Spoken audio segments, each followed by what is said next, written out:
Fox 55 Sports. This is The Locker Room.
So with that, we say good evening, everyone. A warm welcome inside the locker room alongside my buddy Peter Hood.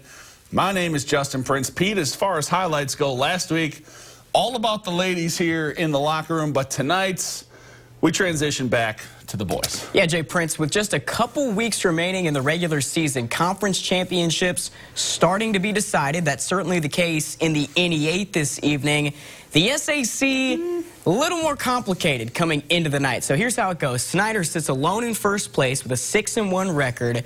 Bishop, Luers, Carroll, and Homestead all sit just one game back with 2 games left to play. But the Panthers have the head-to-head tiebreaker over the Spartans and the Chargers. So a win over the Knights tonight, Snider is your outright SAC champ. But a win by Luers could cause a 4-way tie heading into the conference finales next Friday. You got all that written down? You ready to go? Let's go. Michael Ely and the Panthers paying a packed gym at Bishop Luers a visit, and the fans got their money's worth in this one. Back and forth all night. Second quarter, Snider got out to a double-digit lead, but back come the Knights. That was Nayland Thompson with 2 of his team-high 24. Puts Luers up 1. Other end, Dylan Duff doing what Dylan Duff does, the crossover into the pull-up. You can book that. Moments later, more from the talented senior off the inbounds, able to rip it away and score it. He had a game-high 28.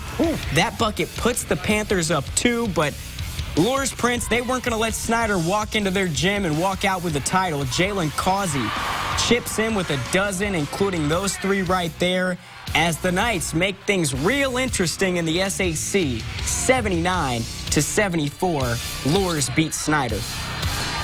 So big win for Luers. That means Carroll trying to keep pace atop the SAC. They're hosting Northrop tonight. First quarter in this one, all tied up early. Look at big Devin Baney. Give him 2 offensive boards here and a putback. Bruins by 2. Next trip down the floor, Quaylen Pettis. He's pretty good at a lot of sports. Yeah. Football, basketball, there's 2 of them. To the cup in transition, he had 16 to lead Northrop tonight, but he's a track kid too, right? Yeah, he is. Yeah. It was a lot of Carroll from there. Ray Vollmer dials long distance for 3 of his 12. Then Jalen Jackson, tough move to the bucket here. The talented sophomore chipping in with 12 as well. Carroll would lead by 5 after 1. They run away with this one tonight, 72-56. They're right there atop the SAC standings as well. Homestead also trying to keep pace. They're right there with Luers, Snider, and Carroll. Spartans at Concordia tonight. Pick this one up in the 3rd. This one's tight. Sparty with a 1-point lead. Luke Goody able to get inside, gets the bucket. There's a reason Big Ten schools are interested. Yeah.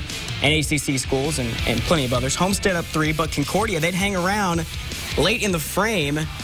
Arnad Samardzik. Catch and shoot. All-name team. He had 19. We're tied back up, then back to a 2-point game. Braden Pearson. Hello, young man. I think that's a top play nominee, Prince, if I've ever seen one. He had 14. That dunk puts Concordia up 1. The fans, you love to see it, but Homestead too much to handle tonight. Quinn Harmon They got shooters everywhere. Knots things up just before the third quarter buzzer. Homestead erupts in the fourth. They win 54-40. Final SAC stop takes us to Dwenger Saints hosting Northside tonight. This one tight most of this one. Third quarter, Xavier Nolan.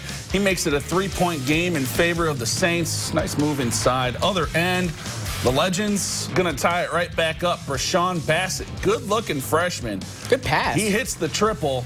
We're square at 34, but Nolan and the Saints, too much to handle for the Legends tonight. Nolan finishing with a game-high 20 points. He only made 3 shots from the field. That means 14 coming from the line. Dwenger picks up the dub, 60-48. Efficient. So to sum it up in the SAC, we do have a 4-way tie going into next week. Yes. In the NE8, like I mentioned earlier, a little more cut and dried coming into the night. Norwell already clinched a share. They can win it outright by beating Huntington North tonight. You thought, easy enough, right? Not so easy. Craig Teagle's guys came to play. You saw Zach Hubbard from the top of the key. He had 15 on the night. Then it's Devin Newcomb letting one fly. 3 of his team-high 16. Vikings take an early 6-point lead, and they would hang around all night, but ultimately, Prince, they don't have this guy on their team, and that will make all the difference in this one. Will Geiger, he's pretty good. The reverse lay-in, and then you're going to see him with the perfect touch on the jumper. Geiger goes for a game-high 21. He also becomes the school's all-time leading rebounder as the Knights are outright NE8 champs for the first time, 49-47 the final over the Vikings. And our play of the night, I think y'all already know what it's going to be. Braden Pearson with the poster. Collecting bodies on this nice dunk. Unfortunately for Pearson, Homestead gets the last laugh. They pick up the dub over the Cadets tonight.